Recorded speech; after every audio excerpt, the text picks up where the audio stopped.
Makakausap po natin ngayong umaga si Department of Agriculture Assistant Secretary for Legislative Affairs, Attorney Genevieve Belicaria Guevara, at siya ring Assistant Secretary for Consumer Affairs, at the same time OIC Executive Director ng Philfina or Philippine Fiber Industry Development Authority.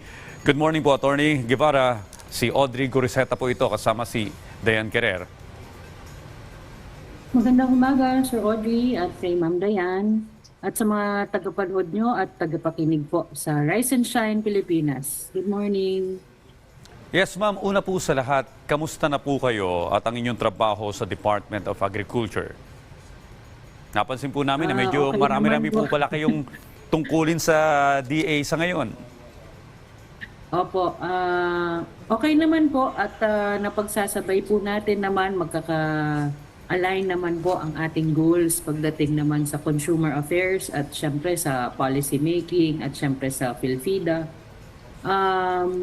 Marami po tayong mga plano ngayon na binabalangkas at kasalukuyan po pina-finalize na po namin lalo na sana yung re-relaunch po sana natin ng Kadiwa program at iba pang mga programa po natin na inihanda para sa taong ito. Alright, Asek, unahin po muna natin pag-usapan ang kasalukuyang sitwasyon ng ating mga agricultural products sa ngayon. Kamusta na po yung supply ng ating mga agricultural products sa ngayon? Specifically, ito pong sibuyas, asukal, bigas at yung iba pa pong mga gulay. Okay, so based po sa aming monitoring, kasi po nagmo-monitor din po ang Consumer Affairs kasama po ng Agribusiness Marketing Services unit po ng DA ng mga presyo at as well as yung mga supply po natin. Nakikita po naman natin for the past few weeks and months po ay adequate po ang supply ng ating mga agri-products, particularly po yung sa sibuyas. Alam po natin ang sibuyas ngayon ay anihan din po sa Nueva Ecija. Nagpunta nga po kami doon nitong nakaraang linggo at nakita po namin na maganda po ang projection natin ng supply for this year. Sa palay din po, nakita po natin ang presidente na pumunta po ng Candaba last weekend at nakita naman po natin na anihan na rin po ngayon at yung epekto niya ay nararamdaman na natin dahil bumaba po ng medyo malaki, no? Yung ating presyo ng bigas sa merkado. So nakikita po naman natin sa projection natin na although nitong mga nakaraang linggo ay merong pagbaba po ng supply base po sa pagmamonitor natin sa mga trading post ng gulay, nakikita naman natin na medyo uma-average naman po siya. Hindi naman po siya cause for worry. At ginaranti naman po ng ating mga producers at mga farmers na meron pong sapat na supply sa mga susunod na linggo at buwan po. Okay, Asek, na-report po noong nakaraang araw na may oversupply ng ilang mga agricultural products po, no? Kagaya na po ng mga gulay sa Benguet at iba pang lugar sa bansa. Ano po yung ginagawang aksyon ngayon ng Department of Agriculture para itong oversupply na ito ay maranasan naman maging mura ang mabibili ng ating mga kababayan? Walang amin pong tanggapan ng AMAS, Agribusiness Marketing Services, kasama po ng ating mga division, mga Agribusiness Marketing Assistance Division sa mga regional offices, ay tuloy-tuloy po ang pakikipag-ugnayan sa ating mga farmer cooperatives and associations po.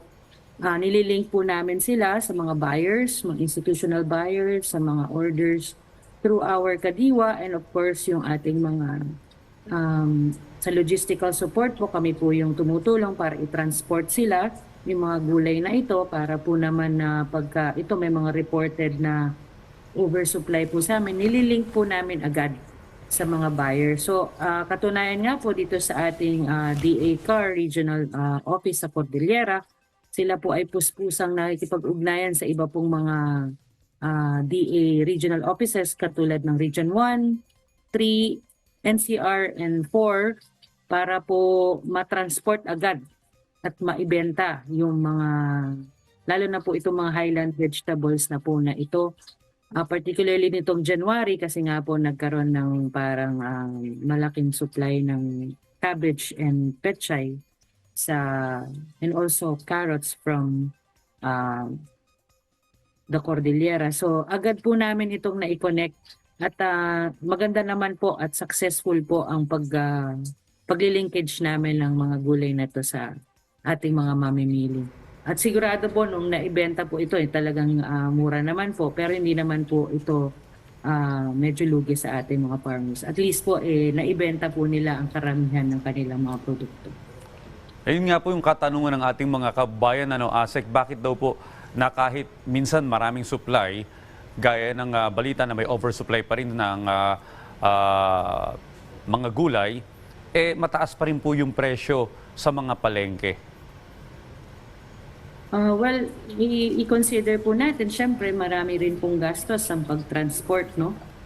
Logistical, syempre pagka kayo po ay magta-transport ng ganitong klaseng mga produce, syempre may gasolina yan, may pahinante yan, may toll. Kumbaga, madadagdag po talaga yun sa cost kahit na po sabihin natin na mabili yun sa farm gate price ng 30 to 40 pesos.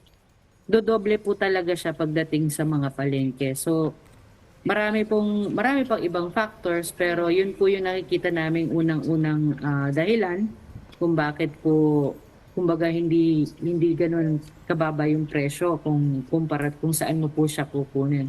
Kaya nga po yun, may mga interventions po ang DA para po maibsan or kumbaga mapababa po yung presyo by providing subsidies or kami na po mismo yung magta-transport para naman po pagdating sa merkado o sa mga markets natin ay hindi po ganun kataas yung ating bilihin.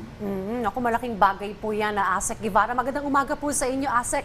Si Dayan Kirer po ito. Speaking about, good morning po, ma'am. Speaking about programs and interventions po, bilang Assistant Secretary po for Consumer Affairs Attorney, ano po yung mga serbisyong ibinibigay pa po ng inyo pong tanggapan sa ating pong mga kababayan, ma'am? Well, ang aming office, ang Consumer Affairs, kasama nga po ng AMAS at pati po yung aming mga regional office through the Agribusiness Marketing Assistance Division. We are currently monitoring and of course giving as much as in mga programs natin to help shorten the linkage from farmer to our consumers. So, meron po tayong Kadiwa program, meron po tayong yung YFC program natin o yung pagbibigay po natin ng mga competition para sa mga batang agriculturist natin. Meron din po tayong Kadiwa Financial Grant. Of course, tuloy-tuloy po pa rin yung Kadiwa on Wheels natin, Kadiwa Retail Selling natin. And of course, yung ating programa with the President's Office of the President, yung Kadiwa ng Pangulo program. These are all meant to shorten nga po the linkage para po hindi masyado maraming patong-patong po yung pag-transport natin ng ating mga produce from the farm para po makarating po ito sa mga palengke, sa market ng mas mura kasi nga po ito ay tinulungan natin na mas direkta na makakuha yung ating mga consumers sa mga farmers. Well, talking about Kadiwa, ano po ma'am, saan po ba lugar may Kadiwa centers? At ano pa po yung mga plano po ng gobyerno po dito para po maging sustainable po itong Kadiwa? ASEC. As of now, meron po tayong 249 regular Kadiwa. Ibig sabihin, ito po ay bukas araw-araw. Marami po tayong mga pop-up stores, Kadiwa on Wheels, mga Kadiwa by request po na nire-request po sa atin ng mga private public organizations. Tayo naman po ay nakikipag-link sa ating mga farmer cooperative associations para sila po yung magbenta po doon at mabili po ito ng ating mamimili ng mas mura dahil direkta ng po ito from our farmers. So, itong Kadiwa program naman ay yun nga po, lalo na po yung sa Kadiwa ng Pangulo po natin pag meron po tayong ugnayan sa DTI, DSWD, DOLE, itulong-tulong po ito para makapagbigay din po tayo ng mga suporta din sa ating farmers. At syempre, yung ating mga mamimili ay direkta na po sila makakabili na mas mura dito sa mga Kadiwa centers natin. Ayun. Well, marami-rami po. Nabanggit nyo, no, 249 na yung may Opo. regular schedule na kadiwa. Pero may mga bagong bubuksang kadiwa center po ba sa mga iba pang lugar sa bansa? Meron. Go ahead po, ma'am. Meron po mga nag-express po ng kanilang intent or meron po mga nag-a-apply ngayon para ma-accredit po sila as Kadiwa sellers, Kadiwa centers. So ngayon po yun nga po ang binabalak po namin ngayon ay i-relaunch sana siya para mas mapaganda po, mas mapabilis. At syempre mas maparami po ang seleksyon na mabibili natin sa Kadiwa centers. At syempre, pag ganito po yung nangyari, hindi lang po yung mamimili ang matutuwa. Syempre, ang gusto po talaga natin makita ay yung mga farmers po natin. Yung talagang makinabang dito sa sa i-relaunch natin yung Kadiwa. Para naman po yung kita. Kasi yun po yung nagreklamo. Talagang sila po kasi yung talagang gusto nating suportahan dahil nga po gusto natin ay tuloy-tuloy po yung pag-produce nila o yung pagtatanim nila at pagbibigay nila sa atin ng pagkain at mga agri-products na to. Dahil pag hindi po sila, syempre, pag di natin sila susuportahan, syempre hindi na po sila, mahirapan po tayo in terms of supply and production. So Alright. yun po yung parang pinaka-goal natin is that we have to ensure that our farmers, our fisher folk, and our yung po mga stakeholders na agri ay talagang meron po silang sa kanila po talaga magre-redound yung benefits nitong ating mga Oo, mas malaki dapat ang maiuwi po nilang kita sa kanilang pamilya. Ito, Asek, maiba naman po ako. Bilang OIC naman po ng PhilFIDA o yung Philippine Fiber Industry Development Authority, ano po yung mga programang nakalinya para po sa pagpaunlad po ng ating fiber industry, ma'am? Well, ang PhilFIDA kasi, we handle the production support and all the extension services for production and propagation of our Philippine fibers, particularly, syempre, ang number one natin, yung abaka, we have cotton, we have pinya, we have silk. So, ang ginagawa po natin ngayon, ang nakalinya po natin mga programa, syempre, meron po yung pagbibigay natin ng mga farm inputs, mga machines, para po mas mapadali ang production, lalo na po sa abaka, kasi nga po, mahirap pong mag-harvest na abaka kung tutuusin talaga. So we're really trying our best to give our farmers some sort of machine na medyo mas portable sana at mas maganda yung yield nila in terms of pag-harvest nila ng abaka. Sa cotton naman po, we have currently yung pagtatanim natin, meron tayong mga nabili na BT cotton. Mas resilient po ito sa diseases. And dun po sa infestation ng bollworm. So we're hopeful that this will help increase the production also. Sa pinya rin po, meron tayong mga pagbibigay ng mga farm inputs sa mga seedlings sa ating mga farmers na nag-harvest ng ating maganda at rich, culturally rich na pinya.